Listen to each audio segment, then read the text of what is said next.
Now I've had this box probably sat in the garage for around a month now, and I've been really wanting to unbox it because what's inside is an antenna that I've never used before, and well, it's a multi-band HexBeam antenna, and it's the HexBeam.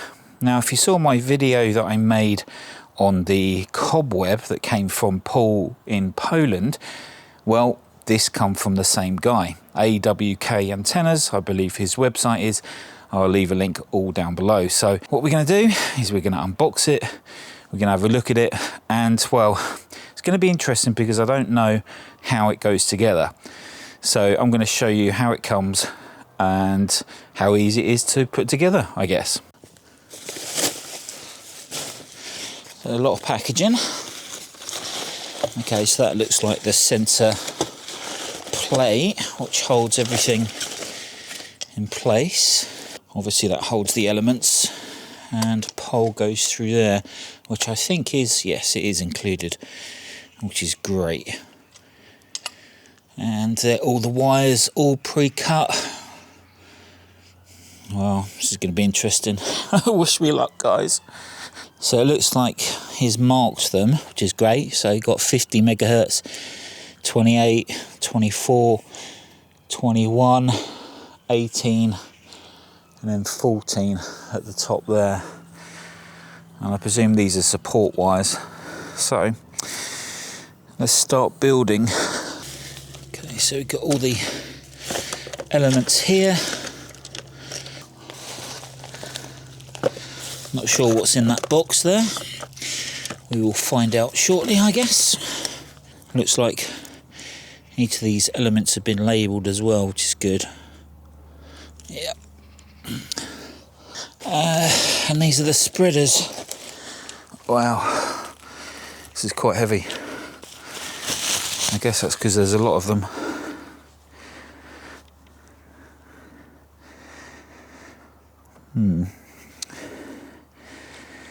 And they're tie wrapped together. They've actually been written on as well, so. Alright, let's start building it, I guess. So I think one of the first things we need to do is attach this plate, and that goes in there, but there's a section which needs to bolt on, so I think I've got to take that off first.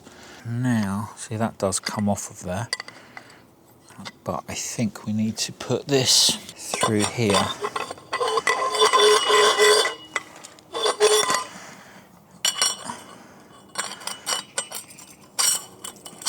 This holds this into place. As there are 3 bolts that hold the centre pole to the spreader plate, I guess there are 3 positions in which it could be mounted. Now luckily I got it right first time. The longer bolts which come out of the centre pole need to be orientated between spreader mounts D and E.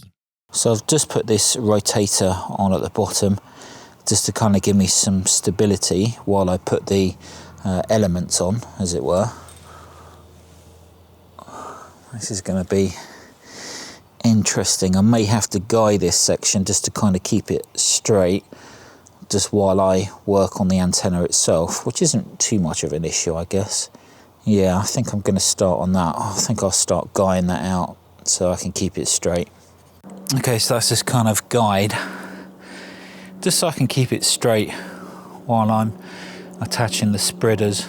Now, I'm probably doing something wrong here, and I'll find out soon enough as I start building it, but we've got to try somewhere. I haven't built these before, so it's kind of a good test really. For Paul anyway, the guy from AWK Antennas, it's a test to see if a complete noob when it comes to HexBeams can actually put it together without any instructions. Now each of the spreaders have some writing on them. So this one says A1, and they're in like a bunch of 3. They're all the same. They've got, that one says F, E, etc, etc. And on the plate itself, it's got letters. So I presume A1 is what goes into the central hub there, and then we'll have an A2 and an A3, etc. So yeah, that's all done, Paul. Definitely made life easier.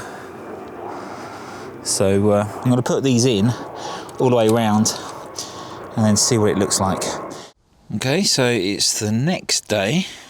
I kind of gave up yesterday because I had some things to do, and this is what it looks like with all the spreaders in place. And just on a quick note, these screws here, these are actually to stop these spreaders going in any further. There's no holes in the spreaders, so they don't screw through them. It's just to stop the spreaders going any further in. Okay, so today's task will be to connect these two parts together. We've got a nut and bolt hole here and another one over here as well. So that's essentially two per spreader we've got to put the bolts through, and then I'll pull up the spreaders to the top pole and we'll see how it goes. Now you do get 2 bags of nuts and bolts. Some are slightly longer than the other by the looks of it, so I'm not entirely sure which size will go through here, but we'll go through them and attach them. So let's get started with that.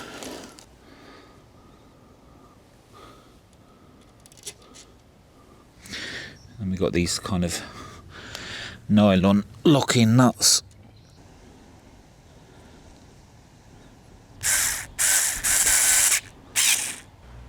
That should do. Now we have to do the other ones. So next is to remove the yellow tie wraps on each of these green support ropes, and what you will find is one for each of the spreaders. Now there is an eyelet on the end of each line, so just pull them out straight in line with the corresponding spreader, and then they just simply click into place like this. So that's the lines done, which pull up those spreaders to make it look like an upside down umbrella. So next is to gather the loose green lines which were in the box and then fit them between each of the tips of the spreaders. Now these help give the HexBeam more stability. Now I'd like to quickly thank today's video sponsor, and that's JLC PCB. Now if you do not know who JLC PCB is, well, they're a one-stop shop for everything related to PCB manufacturing at a fraction of the cost compared to others. They're affordable and provide a fast and high quality service. JLC PCB can manufacture 1 to 8 layer PCBs, and with a fast lead time of up to just 24 hours, their strict quality control is trusted by over 5.4 million customers around the world. Now JLC PCB has an in-house production guaranteeing consistent quality for prototypes and large orders. The ordering process is super easy, with instant quotes and a very user-friendly platform, which includes real-time tracking of your order. So if you want to DIY your PCBs, JLC PCB is the best choice. Even multi-layer PCBs are incredibly affordable. 6-layer PCBs start at only $35. Now you can also get a $30 coupon for 6-layer PCBs on their website. That means you can experience high-quality multi-layer PCBs for just $5. Okay, so that's pretty much the spreaders done in terms of the supports as well. So we have across the top, it's green nylon wire, so it could be fishing wire or something, I'm not too sure, but I'm pretty sure that it's going to be very strong. So we have them going between the top of each of the elements, like so. And there's also a couple more here as well. Now this obviously goes between here and over here. This point here says N2, and then there's another one over here, N1, and that will go to here. So as far as I can tell, this is the beam direction, and that way is the back of the beam. where the reflectors are, but we'll know more. Now what I now need to do is fit the wire elements, and the way that works is that they've got little plastic clips which do need to be bolted onto the spreaders. Now it's all pre-cut, so it should just be the case of attaching one end to the relevant bolt here. So we've got 50 megs, etc, etc, etc, and then it will come out to the spreaders. So let's start doing that, shall we? Each of the wires has tie around them, so they're kind of nice and neat, and you should see here these plastic parts are the bits which bolt onto the spreaders, and that's the bit that goes through. So let's start this off. This is a bit overkill, but it should do the job. Just to loosen that off. I'll go around and tighten them once it's all done. There's 2 washers, so I'll leave 1 washer on, and I should go over like that.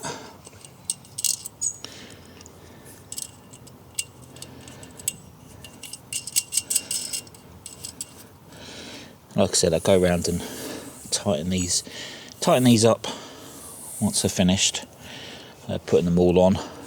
So each of these plastic parts which hold the elements in place, there's pre-drilled holes in the elements, which is great. Yeah, and you just kind of put it through. They are grooved actually, so it's kind of rounded, so you know which way they go. And then a little bolt. Each one of these wire clips have these. We'll just do the same as we did before. Bit overkill, but it does the job.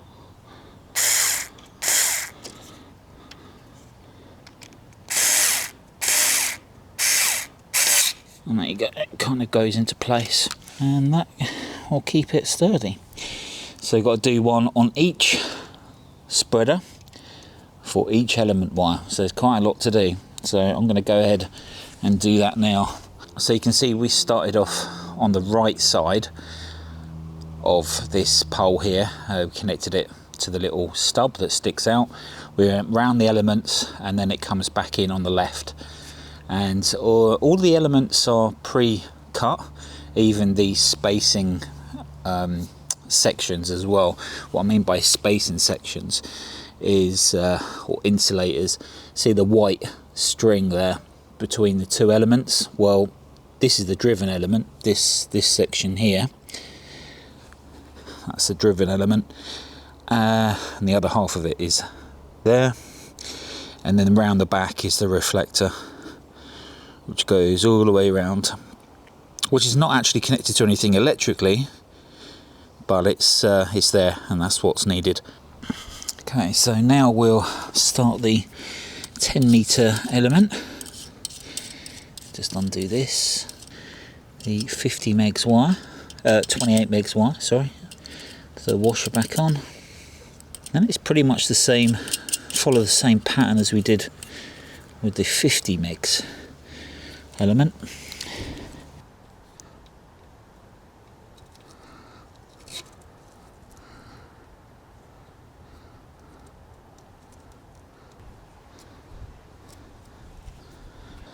Okay, so that's the 50 megs 6 meter element done, and the 10 meter element for 28 megahertz.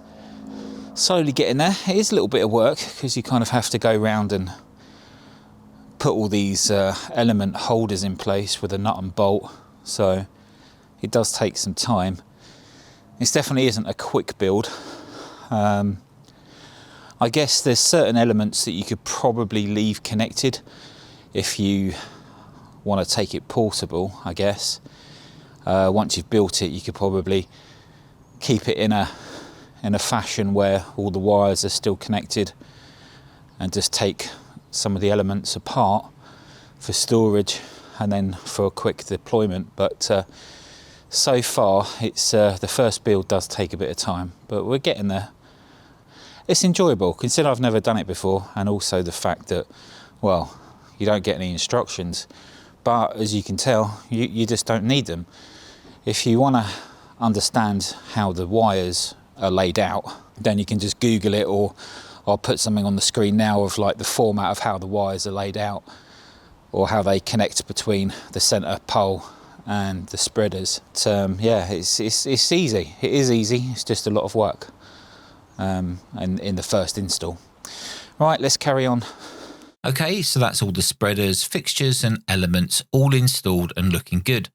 Now I'm really looking forward to hooking this up to my radio and making some contacts. But obviously before I can do that, I need to wire up the rotator, which incidentally is just a cheap TV rotator by the looks of it. Now I do really need to invest in a couple of decent rotators, but they can be a bit pricey. Maybe I should set up a GoFundMe. Now I'll end this video here because currently I have a slight dilemma, something which I didn't give much thought about before starting to build this antenna. Well, I did, but I didn't finalise anything in my brain, and that's how and where I'm going to mount this HexBeam so it's off the ground. Now I do have a steel pole concreted into the ground which I use to mount my 1.2 metre dish, and if you saw my VG4 antenna video you would have seen me using this pole to mount that antenna. So this is actually a good candidate, and this pole does use swag poles, which I have another 3 of, so I can get it up quite high. Now the problem is that they're actually quite heavy as they are made from steel, and I can't really guy it properly. Now if I do use this pole as a base, then I will need to bring down my wire antenna as the HexBeam will hit that telescopic pole, but then this will mean I won't be able to do an A and B comparison between the HexBeam and the wire antenna, which will be a shame for sure. However, the next part of this video I'll have the antenna up, the rotator working, and all connected to my radio to make some contacts, and of course I'll record those contacts for you guys to see. Anyway, thanks for watching this video, and watch out for part 2. If you're interested in this build, then don't forget to subscribe and you'll be notified when I next upload a video. Until the next time, take care, see you in the next one.